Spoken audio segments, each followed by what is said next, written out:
Previous to that, there'll be a summary of the previous lecture, the bare minimum from the lecture before that is necessary to keep track of.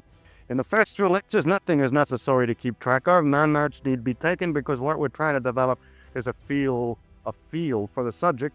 Of course, you can take down anything that you find interesting that you'd like to remember, but that's about it. Or that 2 weeks or so, the copy of these notes will be available. We're going to have some kind of a way of converting these words into print. Now you might ask, why can't we teach physics by just giving the basic laws on page 1 and then just showing how they work in all the various circumstances? Something like Euclidean geometry. Here are the axioms and you make all the deductions. Now you're not satisfied to learn it in 4 years, you want to learn it in 4 minutes. Well, we can't do it that way for 2 reasons. First, we're not learning the basic laws. It's an expanding frontier of ignorance. But we still don't know the answer to everything. Second, the correct statement of the laws of physics requires some very unfamiliar ideas and requires advanced mathematics in their description. Therefore, we need a considerable amount of training first in order to learn what the words mean. So it is not possible to do it that way. Therefore, we can only do it piece by piece, or not each piece or part of the whole of nature is only some kind of an approximation to the complete truth, or the complete truth as far as we know it. In fact, even everything that we know is only some kind of an approximation, because we know that we don't know the laws yet. Therefore, a great deal must be learned only to be unlearned again, or more accurately, to be corrected. Now, first about science, the definition announced is the following. The test of all knowledge is experiment. Experiment is the sole judge of truth with quotation marks. The quotation marks mean scientific truth, or what we accept to be scientific. Anything is judged always by an experimental test. But where is the source of the knowledge? Where do the laws come from that are going to be tested? Experiment 2, in a sense, produces these laws, in the sense that it gives hints. But you also need imagination to create from these hints the great generalizations, to guess at the wonderful, simple, yet very strange patterns beneath it all, and then to return to experiment to check again whether you got the right guess in your imagination. This imagining process is so difficult, but there is today a practical division of labor in physics. Well, the theoretical physicists who imagine, deduce, and guess at new laws but don't experiment. And then there are experimenters who experiment, imagine, deduce, and guess. I said that the nature or the law of the nature are approximate, and we first find the wrong lines and only find the right ones. Now, how can an experiment be wrong? First, in a trivial way, that something was the matter with the apparatus that you didn't notice, but these things are easily fixed and checked back and forth. So granting that the minor things are taken, how can a law deduced from experiment be wrong? Only by being inaccurate. For example, the mass of an object never seemed to change. A spinning top, for example, has the same weight as a still one. So a law was invented. Mass is constant, independent of speed. But it was not found to be incorrect. The mass does increase with velocity, but at the opposite end, when the nerves send impulses, incidentally, of course, there are electrical effects associated with this nerve impulse, and you can pick them up with electrical instruments. Naturally, I give this as an example because since it's electrical effects, obviously the physics it had of electrical effects has had a great deal of influence on understanding it. In fact, it's so obvious that physics is so inextricably involved in everything that I won't repeat that anymore. Since everything is made out of the atoms, and since the atom's machinery is the laws of physics, there's no way to keep the things separated. The opposite effect is if somewhere in the brain the message is sent out along a nerve, what happens when it gets to the end of the nerve? There the nerve branches out into fine little things, and it's connected to some kind of a structure near a muscle called an end plate. And off the end of the nerve, for reasons and in a manner that's not exactly understood, when the impulse reaches the end, little packets of a chemical are shot off. Not atoms or molecules, but little groups of 5 or 10 molecules at a time. And a packet of acetylcholine are shot off, and they affect the muscle fiber and make it contract. How simple. What makes a muscle contract? A muscle is an awful large number of fibers close together, containing two different substances, myosin and actomycin or something like that. I don't remember the names. And the machinery by which the chemical reactions which are changed by the acetylcholine is able to modify the dimensions of the molecule are not known. In other words, the fundamental processes in the muscle that makes mechanical motion is not known. There are, of course, biology is such an enormously wide field. There's a hosts of other problems, and I can't mention them at all. Problems like how vision works, what the light does in the eye, how hearing works, for example, and so on. With regard to how thinking works, I'll discuss that later on under psychology.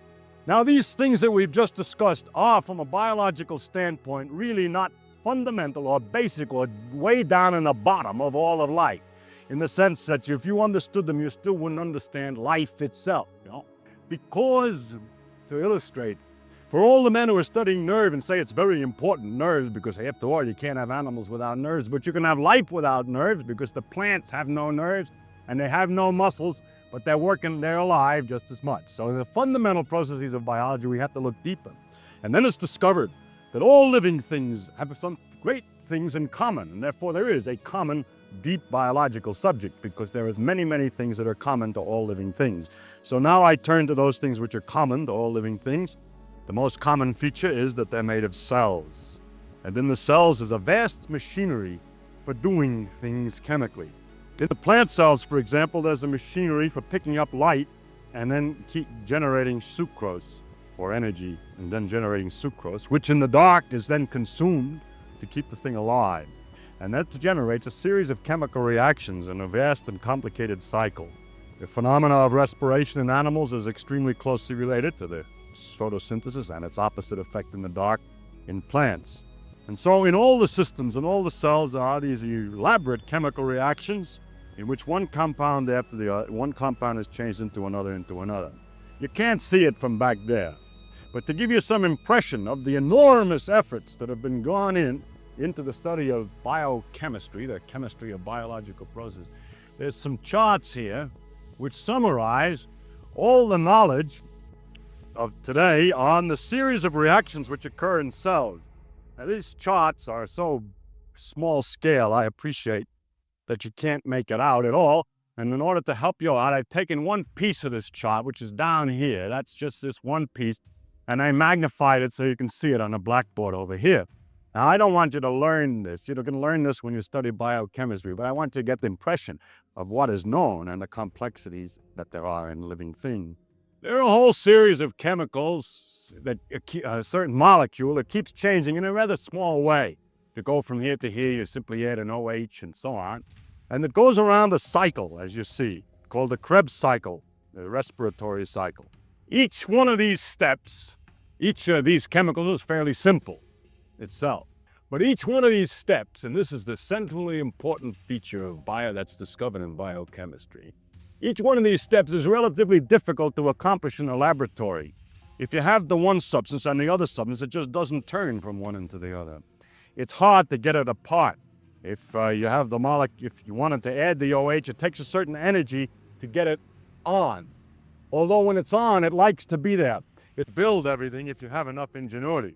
But if you lose some of those pieces, then you can't rebuild anymore. So that's the bottom of the rock bottom foundation. The next subject that we intend to take up is the theory of behavior matter on a relatively large pieces of matter, especially the thermal properties, heat, and so on. In discussing it, we'll find that the classical theory fails almost immediately because it has to do with atomic particles, but we'll only deal with the classical part. That is the only part which we can understand from classical physics, but it isn't very successful.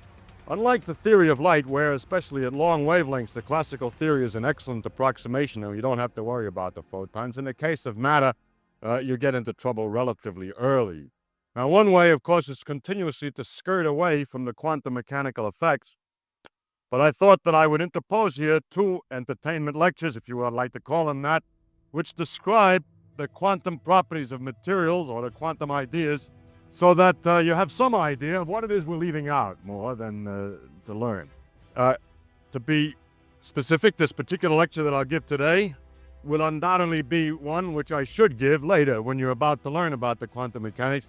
And I think if I don't know what I'll teach in the sophomore year yet, but if I ever did come or if you ever did come to learn quantum mechanics, that course should begin with this lecture that I'm about to give, and it will be done over again, the same lecture. So or if you have a copy of it after it's printed, that would be useful too. So I'm now going to give you, for that reason, because when skirting about the edges of the quantum mechanics, it's a good idea to have some idea what's in that dark cloud over there, that the purpose of these 2 lectures is to tell you something about that. So I begin with the lecture on quantum behavior. Things on a very small scale behave like nothing that you know about or that you have any direct experience about. They do not behave like waves. They do not behave like particles. They do not behave like clouds, nor like billiard balls, nor like weights on springs, nor like anything that you know anything about. And the gradual accumulation of experimental information on the atomic and small-scale behavior during the early part of the first quarter of the 20th century, which determined gave some inclinations on how they did behave, produced an increasing confusion which was gradually resolved finally resolved in 1926 and 27 by Schrödinger, Heisenberg, and Born. And they finally obtained a consistent description of the behavior of matter on a small scale. The main features of that description, it is my purpose to explain to you today. Because this behavior is so unlike ordinary experience, it's very difficult to get used to, and it appears peculiar and mysterious to everyone, both to the novice and to the experienced physicist. I, myself, for example, do not thoroughly understand it, and it's perfectly reasonable that I should not, because all my experience or intuitions apply to large objects, and I know what they ought to do, and the things on a small scale just don't do that way. So I have to learn it in a sort of abstract or imaginative fashion, and not by direct experience. Historically, the electron, for example, looked like a particle, and in the early beginnings of in about 1920-something odd, it was found that it behaved in many respects like a wave. On the other hand, light at first, after Newton, people thought it was a particle. Then they discovered, as we have here, that it looks like a wave. Then in the beginning of the 20th century, they discovered it was like a particle again. And as I say, it's like neither. But one great simplification is this, that an electron behaves just like light. That is, the quantum behavior of these things, electrons and photons and so on, are the same. They are all particle waves, or whatever you want to call it, quantum particles. And so when we learn about the properties of what I'm going to use in my example, mostly electrons, but it doesn't make any difference, it's the same for no matter what particle, including photons or light, that I would use. Well, in this lecture, I wish to tell you about the mysterious behavior right away in its most strange form. It's usual in such courses to first point out situations where the quantum mechanical behavior can be more or less understood roughly, more or less, by classical ideas, and to gradually build up a feel for the subject that way. But in fact, I believe that the feel which one builds up in this way is a feeling that with a little more thought and ingenuity, the old ideas would account for everything. This erroneous impression derives from the special selection of phenomena which such a method of presentation leads to. It only meets, therefore, you select phenomena for which classical ideas would meet with a misleading partial success. And so what I've chosen is a phenomenon in which it's impossible, but absolutely impossible to explain in any classical way, and which has the heart of the quantum mechanics in it, and it's the only mystery. I will not explain the mystery in the sense of telling you how it works, but I'll explain how it works. I'll tell you how it works. And in telling you how it works, I will have told you how all peculiarities of quantum mechanics are always the same thing. So I've selected a particular experimental situation to describe which contains the peculiarities of quantum mechanics in acute form, and any other place where you have peculiarities is just another example of the same thing. So we're right at the heart of the subject. Now, to best understand the true quantum behavior of, say, electrons, we shall compare and contrast its behavior with the more familiar behavior of particles like bullets or waves like water waves in a typical particular experimental setup, which I'll describe. But first, I describe the behavior of bullets in this particular experimental setup. I have here a piece of armor plate with a hole in it, and behind it is a machine gun for shooting bullets. Then there's another piece of armor plate further away with 2 holes in it, and then over here is sand or something to pick up the bullets, or some kind of a detector of bullets. That symbol represents the detector of the bullets. And we'll suppose that the bullets can go through, so that the machine gun wobbles and the bullets go through the holes.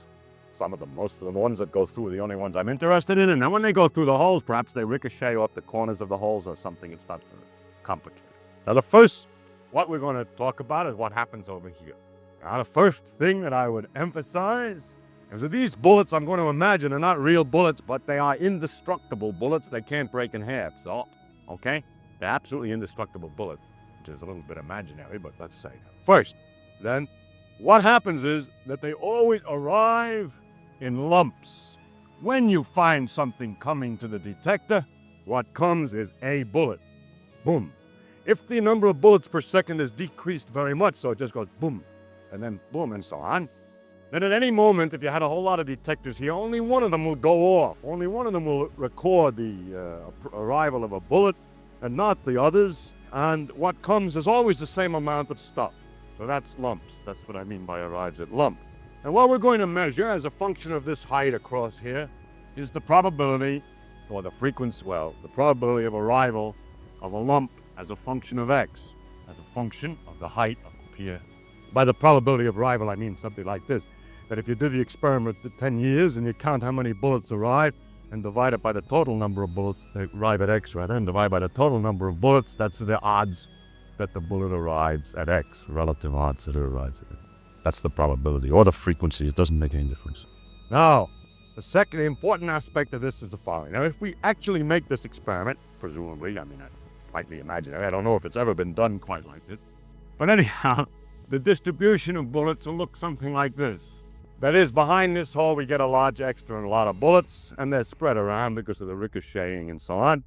And behind this one, you get a certain amount, and you get a kind of a curve like this. And this is the answer for the number of bullets as a function of the height.